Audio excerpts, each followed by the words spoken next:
I am in this central jail. I was about to die. And strangely, I wasn't scared anymore. After 8 years in a prison cell, you stop fighting. You just wait.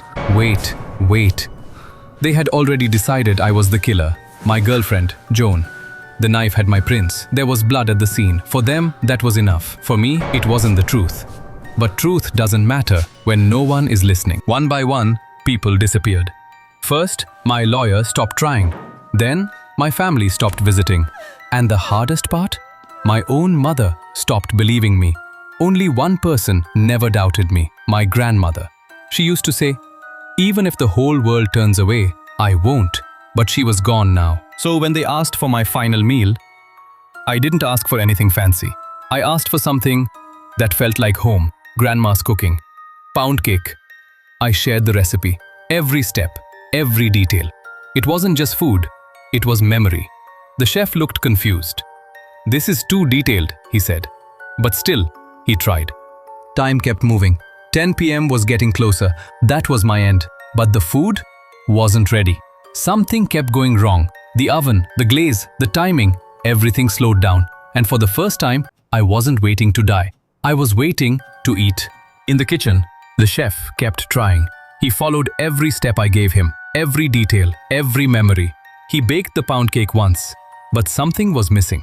The measurements were perfect, the texture was right, but the feeling wasn't there. So he stopped, took a deep breath, and started once more. Almost 12 noon, and he didn't say a word, because this time, it was perfect. Exactly the way it was meant to be. Not just a recipe, but a feeling finally found. And suddenly, I was back in my grandmother's kitchen. For the first time in years, I felt peace. At 12:10 p.m., I finished my last bite. Almost 2 hours had passed. My execution was delayed. Then, the door opened. They came to take me to the execution room. I felt empty. No anger, no fear, just silence. I was being punished for a crime I never committed. Then I entered the execution room. And for the first time, silence felt louder than fear.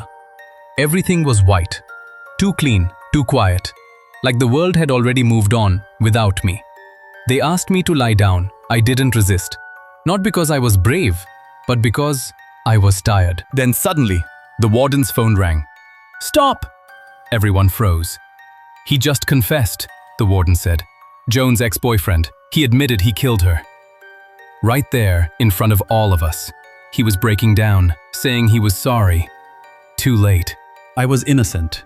Later, the chef told me something I'll never forget. If that pound cake had been ready on time, you'd already be dead. And that's when I realized, even after she was gone, my grandmother saved my life one last time.